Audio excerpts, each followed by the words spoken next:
I'm Professor Chhabi Mishra. Welcome to my LifePage. Today I will talk about architecture as a discipline and profession. And before that, I would like to introduce myself. I graduated from Sir JJ College of Architecture, Mumbai in 1981. Then I worked in Mumbai with Charles Correa Architect, an internationally well-known architect, and several other firms. Then I went to US in 1990 and did my master's in landscape architecture from University of Wisconsin Madison. I lived in the US for 20 years and worked with several landscape architectural design firms.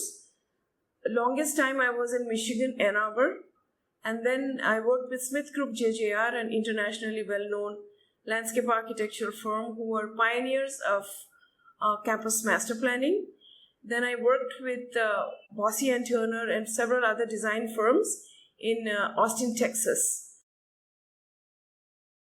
It's hard to define architecture, as many people define it in different ways. It's basically anything to do with built environment. The interaction of humans with natural environment results in built environment, and architecture encompasses all of the processes that takes care of in a built environment. So now I'll tell you what education is required to get into architecture. For students, we expect students to come from PCM background, which is physics, chemistry, and math. Up until now, maths was the only requirement, but now I think with the trends, it is going to be PCM, which is physics, chemistry, and math, which means basically they need to come from a science background.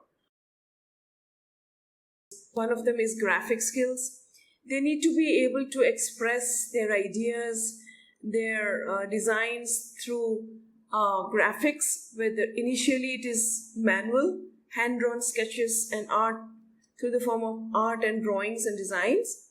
And slowly we start introducing them different software programs so that they can use the software to express their design and illustrate them in a better manner. It's a highly creative field.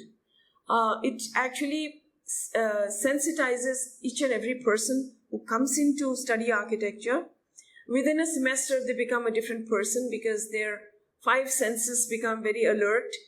They see things differently, they look at it differently, they hear differently, and then they deliver things differently, so their perspective in life changes. So it's a highly creative field.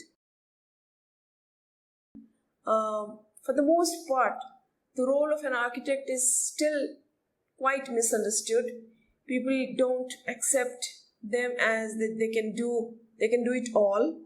So that's how we face the challenge, and we are constantly in the struggle of convincing clients for projects that we are capable of. I can give you the example of when I was in the US working with the corporate America.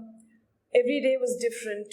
On some days we would work in a team and have team meetings and have project updates. On some days we have client meetings and give project updates and go from there.